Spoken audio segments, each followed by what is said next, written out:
Welcome to the Trailer Island Podcast. It's another Wednesday. Woo! I'm also here. Yeah, so that was the wonderful voice of Matthew who's joining us. I heard you came in on that wave that we just heard. I was doing a bit of surfing, trying to track down whether or not Kingdom of Heaven would ever be released on physical media, and I haven't found anything yet. So I've returned for week 2. Woo-hoo! Can you get that on like a DVD? But you're hoping for a 4K. Well, Blu-ray? I've already got, mind you, a very nice Blu-ray transfer of the movie in the extended cut, which looks lovely. I just would like. I enjoy quality, and I am become a bit of a fan of the 4K medium, so I'd like to see I put that. a coin in the machine, didn't I? You did, because Kingdom of Heaven is not only one of my favourite films, but one of my favourite Ridley Scott films. No, don't turn me down again, no! No, anyway, sorry, let's return to the topic of the podcast. Jesus.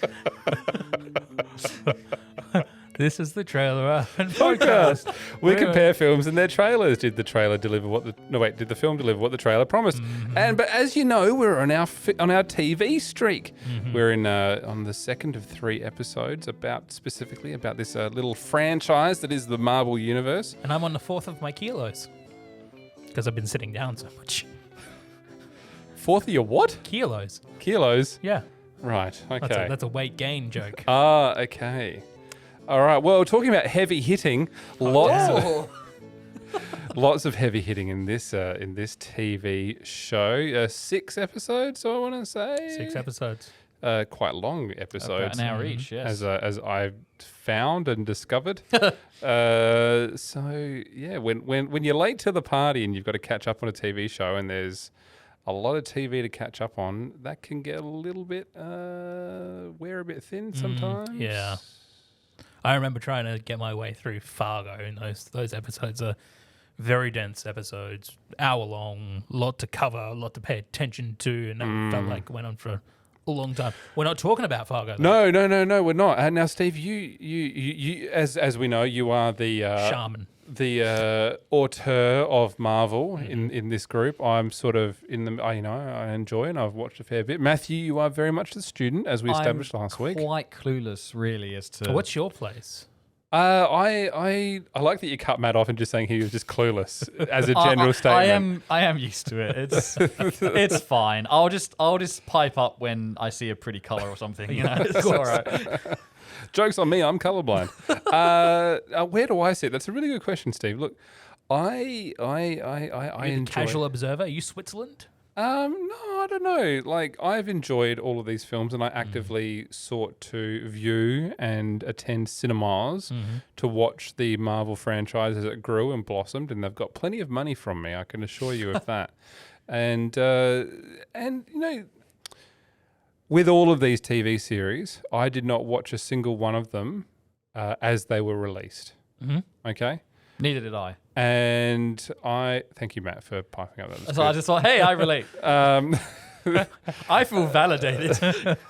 So I think it's fair to say that I'm not a massive fan. But when I say I'm not a massive fan, I'm probably just a step below that. The general statement of saying I'm not a massive fan means you're not a fan at all. But in this case, I'm just slightly less than a massive fan. I'm a fan of the series. I think it's cool, but not enough to be like, I don't have any Marvel posters or TV shirts or backgrounds on my phone or anything like that are Marvel. It's like, well, That makes sense. Okay. Yeah. You have a general interest. a general interest. Like when we had the concept of doing these episodes and said, yeah, we've got to watch all these shows, I was like, you know what? I'm happy to do that. I have a passing interest. Yeah. But as we discovered last week with WandaVision, I was so pleasantly surprised at how much I enjoyed it. Which was good. I like being surprised by a piece of entertainment. This, of the 3 of WandaVision, this one and next week's Loki, this one is the one that wore me out. Me too. Okay. A little bit. Yeah. Me too. All right. This one I thought did not do what the other 2 have done. Okay. Well, in that case, Matthew, would you like to introduce this week's TV show? I will try my best. I haven't been able to say this title correctly yet. It is Falcon and the Winter Soldier. Hey. So, who would like to start? Mr. Barnes, why does Sam aggravate you? 15 seconds to drop. So what's our plan? Great.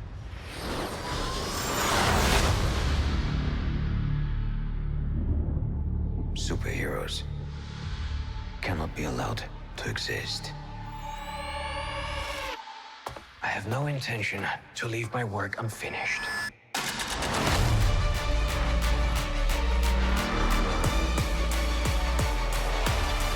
The world's upside down right now.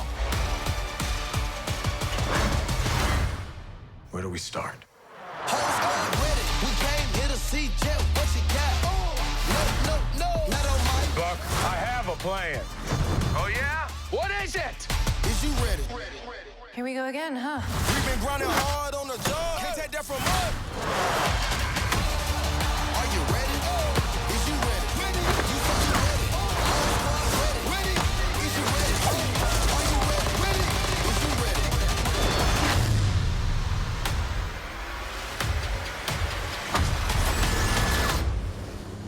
That little girl kicked your ass.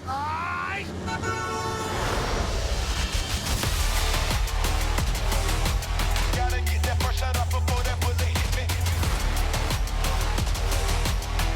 See? That wasn't so hard. Are you ready? Is you ready? Okay. You say you ready. What are you doing? Whole squad ready. Are you having a staring contest? Are you ready? Is you ready? Just blink. Sweet Jesus. I mean, how old are you? Well, first and foremost, they do portray Zemo as the primary villain in this series, and that is absolutely not the case. No, but can we first just start? What a banger of a Sorry, I'm just sorry. I felt a bit ill. I am okay now. What? what a banger of a trailer. Yeah. I love that soundtrack, and just that is a beautifully cut trailer. I love it. I disagree. Oh. Now You're getting nauseous. no, that wasn't. I just actually had You know, it gave him a lump in the back of his throat, like he wasn't used to it. I'm not very good at not talking about things that don't matter for extended periods of time, so I just felt a bit overcome a little bit there with the silence. No, I don't like that trailer because that trailer to me is just showing off we're going to have standard Marvel action. Okay. Yeah, Which yeah. we spoke about WandaVision, and we're going to do Loki next week. And Loki, the trailer for that when we get to it next week, is a great trailer. And this one, the trailer is like, I've seen all of this before. This is all CGI people flying through the sky and hitting people and then doing that and then witty one-liners. I sound cynical, I know, and I'm doing that just to try and, I don't know, drown out the void.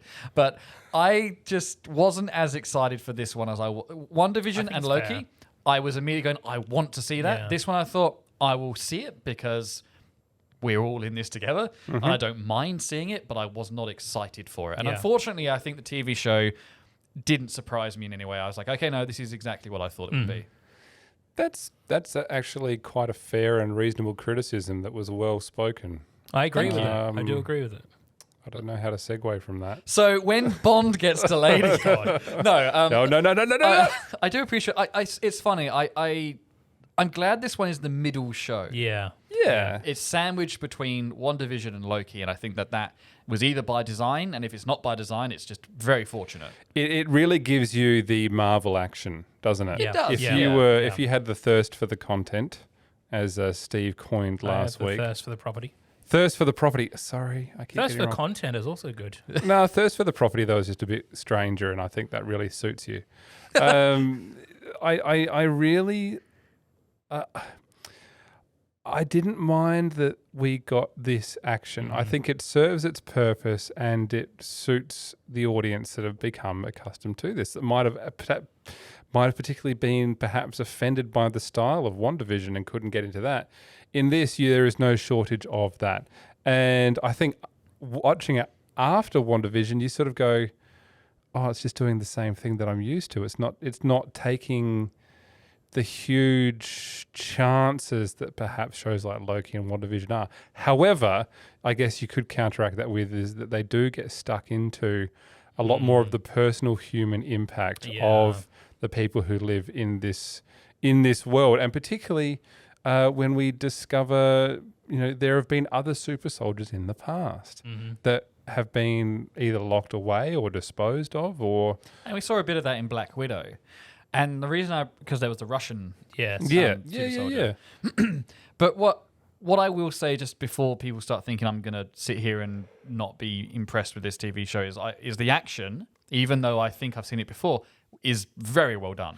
I think this is all cinema quality stuff. I agree. I think Marvel, they do two kinds of action. They do big hole in the sky, giant beam, that sort of action. Mm-hmm. Then they do this action, which is hand-to-hand combat, explosions, very action movie sort of stuff. Things were sort of set up in probably the Winter Soldier, this sort of, real maybe down-to-earth action-ish.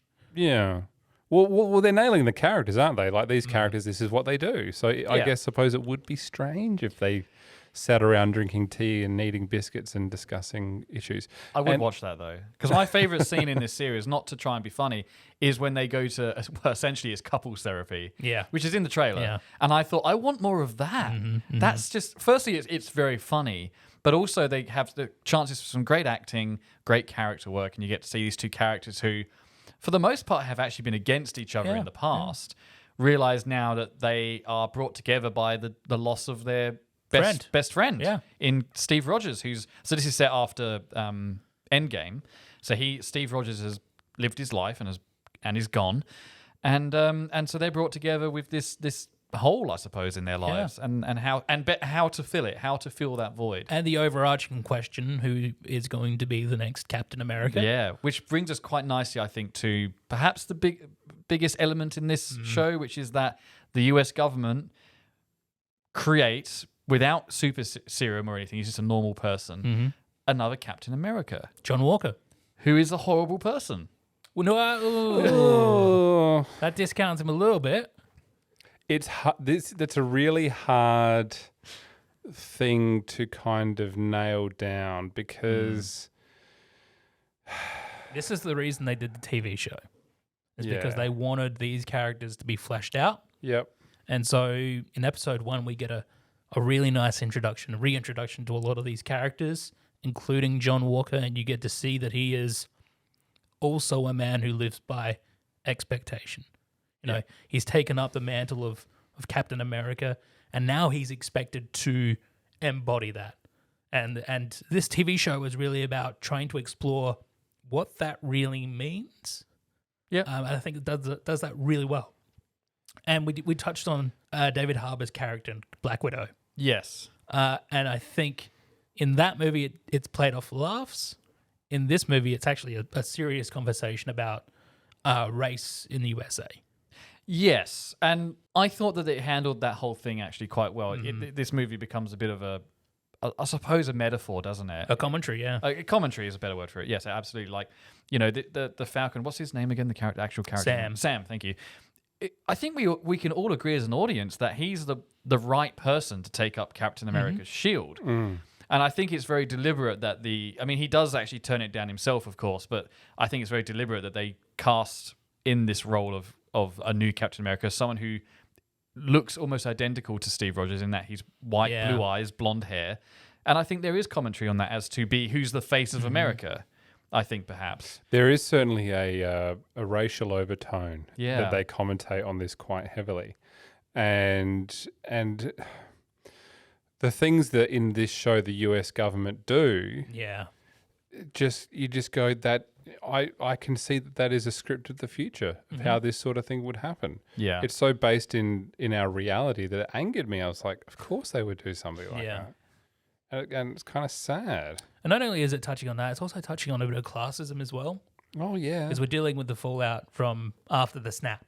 Yeah. All these people come back and there's this huge displacement issue. There's people living in other people's houses and there's a whole group of people who now don't have any money or any place to live. And so we're looking at these people, these refugees.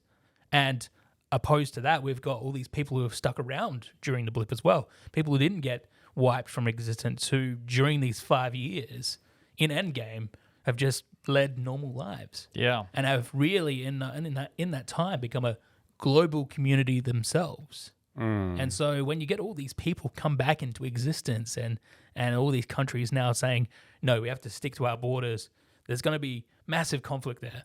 And that's what this TV series also tries to explore. It really is a scary thought, isn't it? Like the actual logistics of all of that is frightening.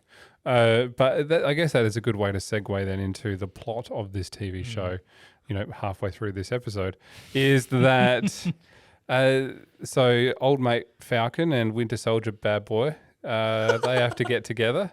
They got to have a bit of a bromance because there's a sneaky bit of a terrorist organisation who's not particularly happy with how the governments are dealing with the unsnapped. The flag smashers. They're sneaky little bit of flag smashers, eh? And that is the thing. Few of them have taken the super soldier serum. That's right. There's super soldier serum on the black market, and they've got a hold of it. And a bunch of them now are super soldiers, and they're like, "Wait a minute, that can't be doing stuff." And they kind of do some bad things, and they're like, "All right, Falcon, old mate, and Steely Arm, you got to go jump in there, and you got to go deal with it." And that's kind of what this is all about. And then there's like family, social commentary, and social stuff, and racial confrontation and things. There's a lot of. This probably has a lot more to say about the world in terms of real world commentary than any of the other TV shows. Would you say? I love how in the first episode, Sam Wilson goes in to get a bank loan, and the bank rejects him because they can't prove where his income has come from for the last 10 years because he's been working with the Avengers. Yeah, it's like, I'm an Avenger. He's like, that's cool. What have you been paid in? Room and board. Yeah. It does actually do quite a good job at like raising those like real life questions of like, well, hang on. It's like they get pulled over, or they get spoken to by the police because they're just having a bit of a tiff out in the street, and the cop's like, "Hey guys, what do you think you're doing, mate? We have a little bit of trouble here." And then like one of the other officers like, "Dude, they're Avengers." Yeah. Like, "Oh, sorry guys. Oh, right. And as you were." It's like, man, it's a little bit meta now in that sense, and I don't think MCU's done that much before.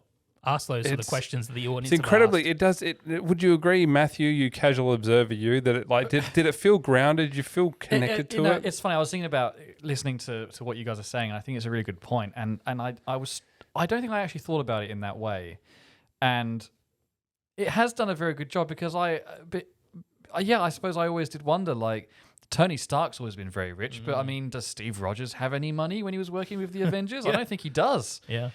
So I think you're right. Like, room and board sums it up pretty well. And then suddenly, not that they've stopped being Avengers, but they just try and live their lives.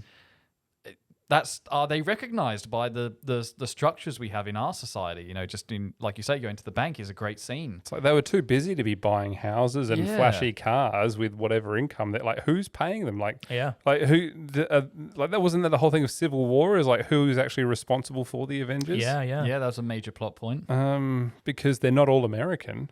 The first thing that Sam does, they're not all human. No, I mean after being gifted Steve's shield by Steve himself, the first thing that Falcon does is he donates it to the Smithsonian. And what does the Smithsonian do? They donate it back to the American government, and the American government then pass it on to their own Captain America. Yeah, and then there's the whole argument in the show is like, well, do you actually own it? Who owns the shield? Who made the shield? Howard Stark. Howard Stark, yeah. Tony Stark, Iron Man's father. So really, it's not the American government's property. Or unless Howard Stark did work for the military. Well, he helped the military. But he was a contractor. He would have been He was a British national, was he, or was he an American national? He was American. American, yeah. But the point is he started Stark Industries and started making weapons and everything for the military. Oh, so it's more private property than it is anything else. But I reckon it probably is private property. Well, they explicitly say in this that it's the property of the U.S. government. So do they? Yeah. I think you might be wrong. Yeah. Anyway, now this was Steve. You got mate. There's a bit.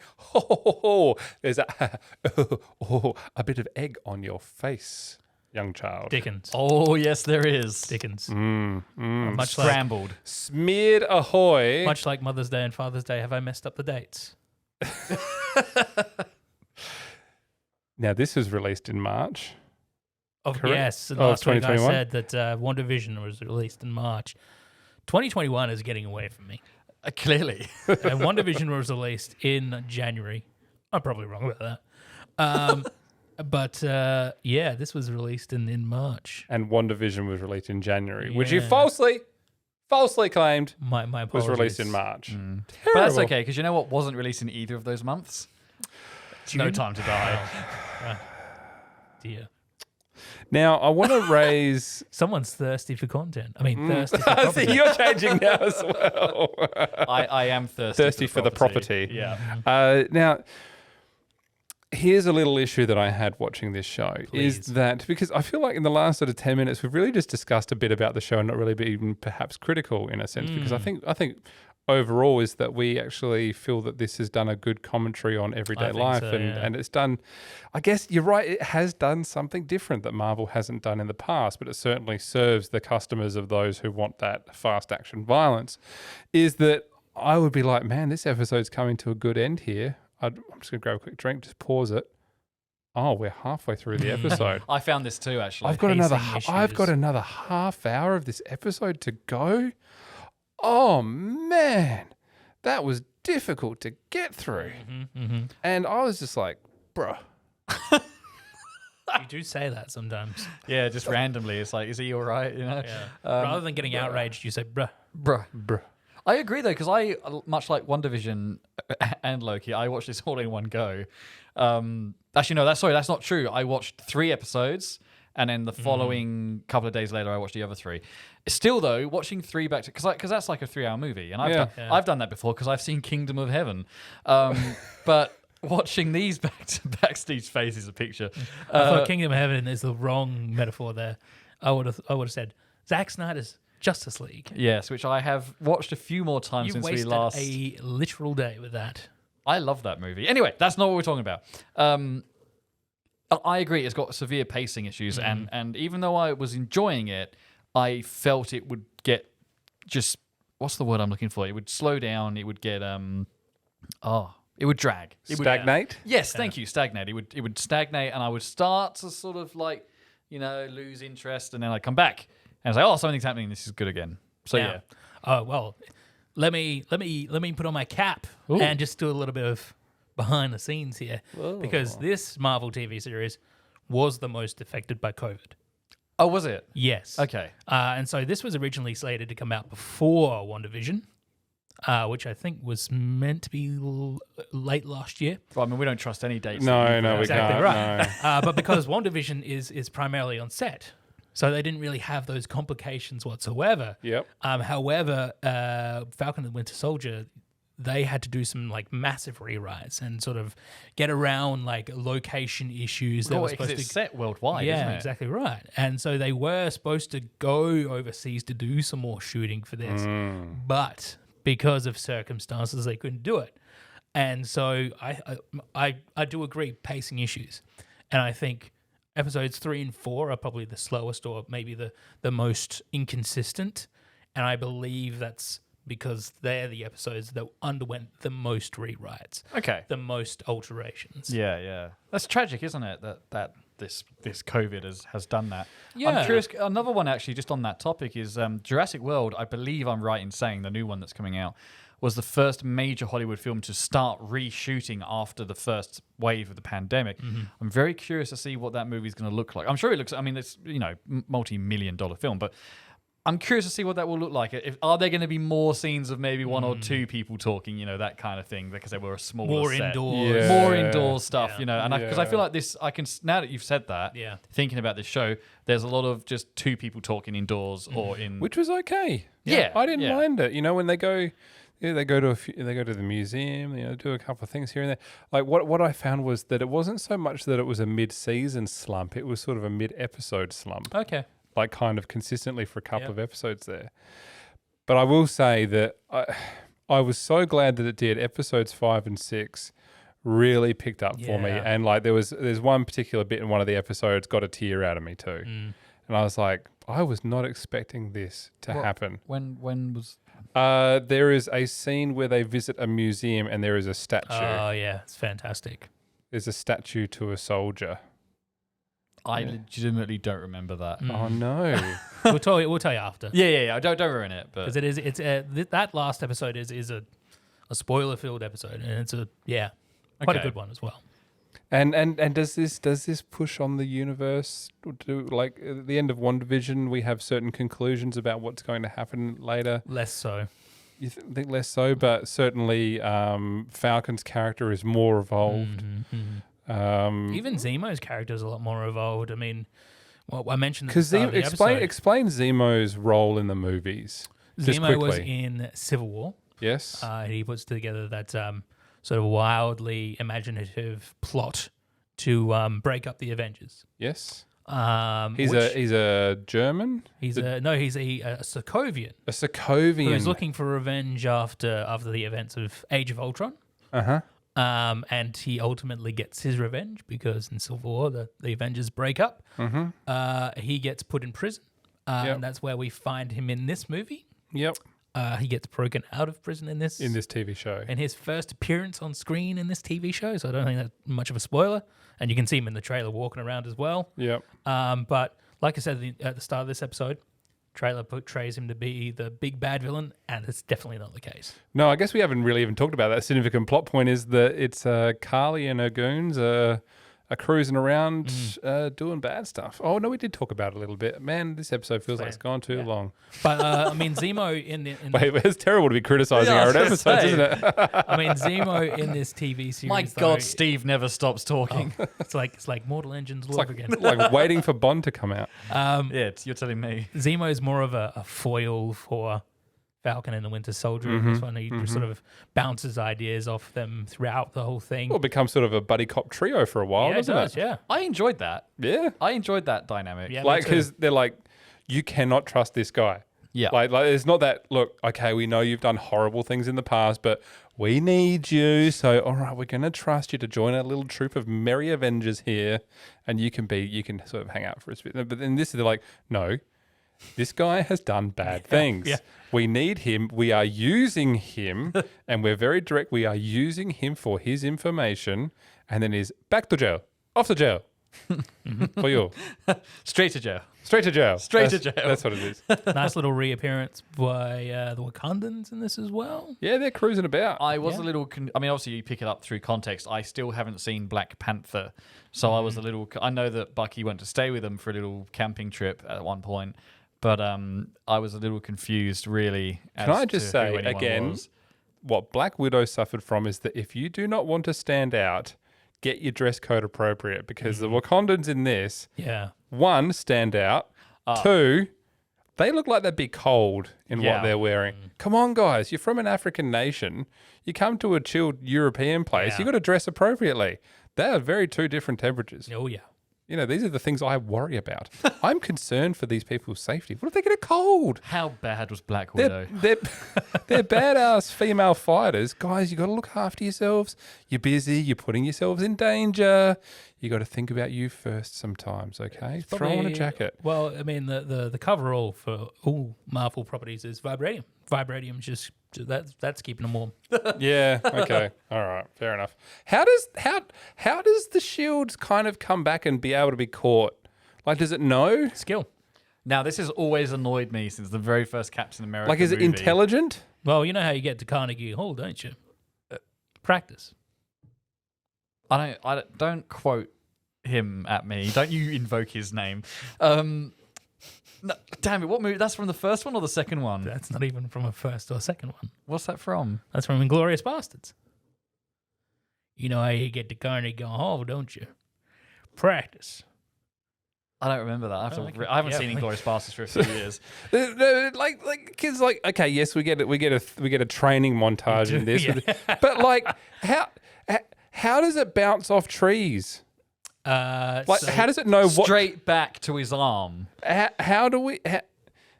Practice. No. But you can practice hitting something hard, but like if I throw a brick at a wall, it's not coming back at me, no matter how much I try. Look, I will get to the shield, but I'm just trying to work out how witch powers work first. Well, witch powers, it makes sense because it's inexplainable. Like Yeah. they're witching. We're talking about a disc, all right? I will Like shoot the guy's legs. I will He's get holding to a the shield, disc. but I need to figure out how the Infinity Gauntlet works first. But I But that agree. runs I on agree magic. With Alex's point here is magic. As an audience, we go cool suspension of disbelief because we go magic is not real. However, to try and suggest that a shield that is just made of a very special metal can bounce back at someone like a boomerang 100% of the time is not magic. It is lazy filmmaking. Newton is rolling in his grave I will right get to now. the shield. I will get to the shield as soon as I figure out how Bruce Wayne isn't a dead man with all the jumping and the rolling around he does. He's pretty close. He puts $100 notes in the bottom of his boots, Of course. and that softens the landing. And that's the difference: is Bruce Wayne is rich, Steve Rogers is not, and so I cannot believe He's that rich in shield- spirit. He's rich in his heart. He is, yeah. Ugh. That's right. Whatever. He's America's ass. He is America's ass.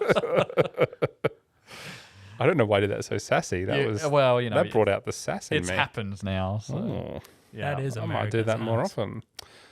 Matthew, No, never. Steve. Oh no. How do you feel about sharing the name with Steve Rogers? Incredibly proud. Yeah. Yeah. Did you say Plowed? plowed or Incredibly. proud? I think he meant to say that. Yeah. Yeah. Freudian slip right there. Have you seen Chris Evans? Hot damn. Oh god. You know, Marvel make family-friendly material. Though this is a pretty violent show, I should say. It is. Yeah. But they do the classic. You don't see blood. You don't see blood. You do see blood.